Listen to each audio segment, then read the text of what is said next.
The sun dipped low over the city of Jericho, casting long shadows on the tall, thick walls. High above, Lyla the snowy owl soared silently, her golden eyes scanning the world below. She had seen many things from the sky, but today, something felt different. People in white robes were camped outside the city. Strange people with quiet steps and determined faces. Lyla tilted her wings and circled lower to get a better look. Who were these visitors? And why had they come? Lyla swooped toward a nearby palm tree and perched carefully among its fronds. From there, she could see it all. Tents lined the outer edge of the city.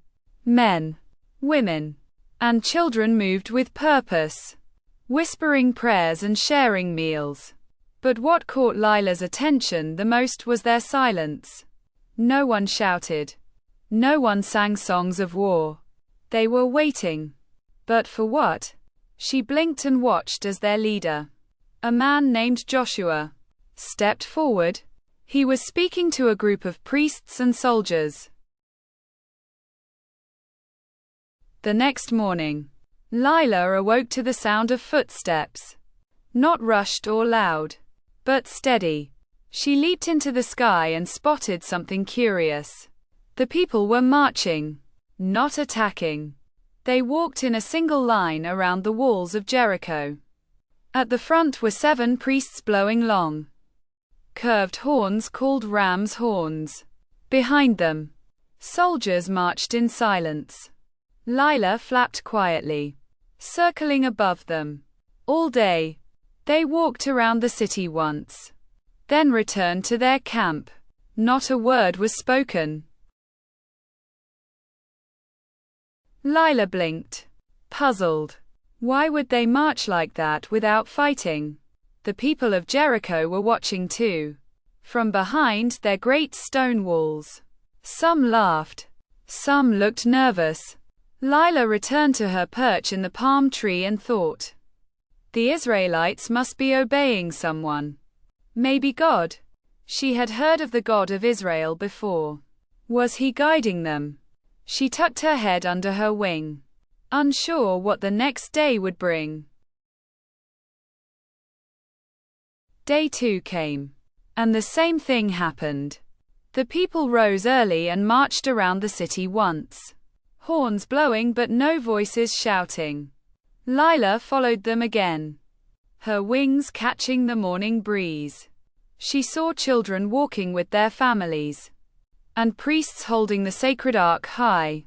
Still, they said nothing. Lyla began to sense a kind of quiet strength in them. Their silence wasn't fear. It was faith. They trusted in something greater than themselves. Days 3, 4, 5, and 6 passed the same way. Each morning, Lyla flew above the line of marchers. She knew their path now. The curves around the city, the rhythm of the horns. And still, no attack, no weapons drawn. Only trust. People in Jericho stopped laughing. Their eyes followed the marchers with growing concern. Lyla felt it too. Something was building. A promise was unfolding. And she couldn't look away. On the 7th day, Lyla rose before the sun. Something felt different. The people were already moving. Earlier than before. Lyla flapped her wings and followed them into the air. This time, they didn't stop after one lap. They kept walking.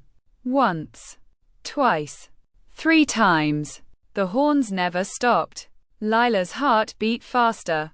Around and around they went. 7 full times in total.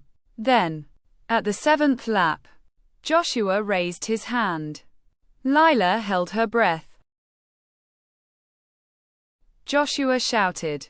And for the first time, the people shouted too. A great, mighty roar that shook the air. The horns blasted louder. And the ground rumbled. Lyla gasped as cracks appeared in the mighty walls of Jericho. Stones trembled. Dust flew. And then, with a roar louder than thunder, the walls collapsed. The entire city's defenses crumbled into rubble. Lyla's wings beat hard to keep her steady in the wind of falling stone. It was over. The city was open. And the Israelites entered. But they weren't wild with pride or destruction. They moved with care, following Joshua's instructions. Lyla flew to a nearby rooftop and watched. Amazed. God had done it. He had brought down a mighty city with nothing but marching, horns, and a shout. Lyla couldn't believe her eyes. She had seen storms, stars, and soaring heights, but nothing like this. Faith had brought down a wall. Lyla perched silently, feathers ruffling in the wind. She thought about the past week, the quiet steps, the unwavering obedience, the blast of the horns, and that final mighty shout. How strange it had all seemed at first. But now she understood. The people weren't following a clever plan. They were following God. And He had done what no army could. He had brought the walls down with faith, not force. As the sun set over the ruins of Jericho, Lyla flew slowly through the air. Smoke curled from cooking fires in the Israelite camp. Families gathered together, some weeping, some smiling, all amazed. Lyla knew this was a day they would never forget. A day when God showed His power through simple obedience. No shouting, no swords, just trust. Lyla hooted softly, a sound of wonder and praise. Later that night, Lyla found a quiet spot atop a broken wall. She looked out over the plain, the stars shimmering above. She remembered each lap, each horn blast, and the faithful faces of those who marched. She realized something important.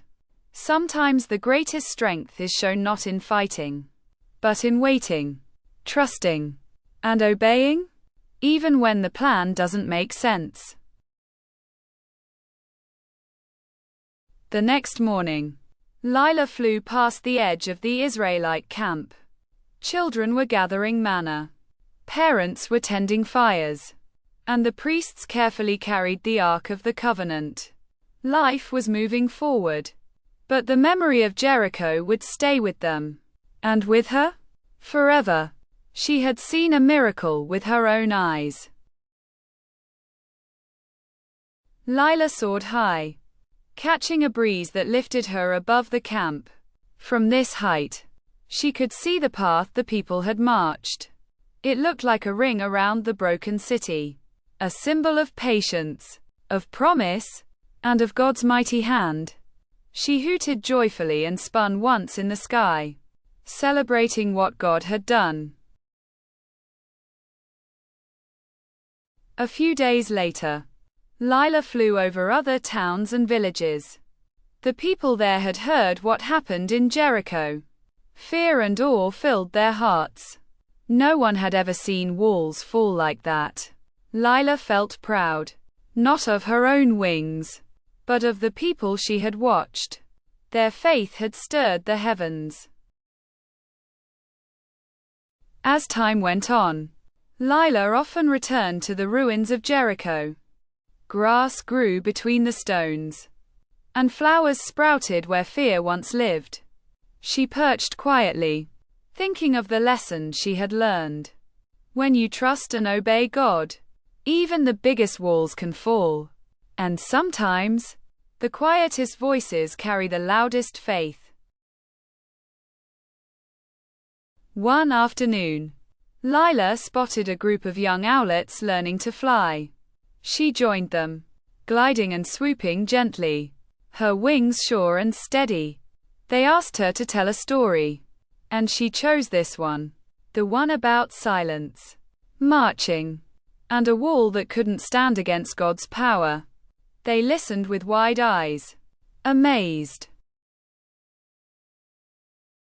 The owlets chirped with excitement, flapping their wings. Can God do things like that now? One asked.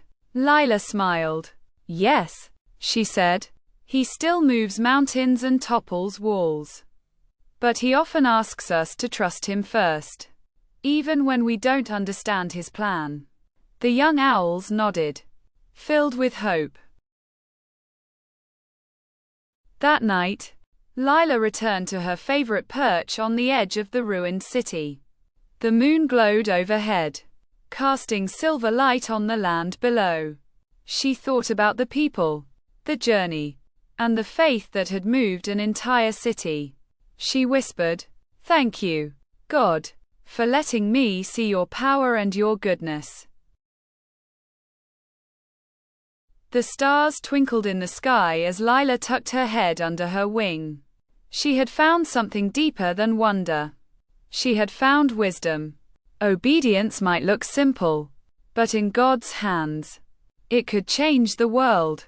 Lyla drifted into sleep, her heart full of peace. Lyla learned that when we trust and obey God, even when we don't understand, He can do amazing things. The Israelites didn't need weapons to win. They needed faith, and that made all the difference. Key verse. By faith, the walls of Jericho fell, after the army had marched around them for 7 days. Hebrews chapter 11:30. NIV. As Lyla drifted through the sky one evening, she saw a line of footprints circling the ruins. They were already fading in the dust, but she remembered each step. Each one was part of something bigger. Lyla realized that obedience isn't just about rules. It's about trusting the one who gives them. She felt joy rise in her heart like the wind beneath her wings. Later that night, Lyla perched quietly in the stillness. The broken stones below her shimmered under the moonlight. What once seemed unshakable had fallen by faith. Lyla whispered, "You are powerful, Lord. I saw you move mountains and walls." Her feathers ruffled gently in the breeze. The night felt sacred, as if all creation paused to remember what had happened there. Lyla learned that when we trust and obey God, even when we don't understand, He can do amazing things. The Israelites didn't need weapons to win. They needed faith, and that made all the difference. Key verse. By faith, the walls of Jericho fell, after the army had marched around them for 7 days. Hebrews chapter 11:30. NIV.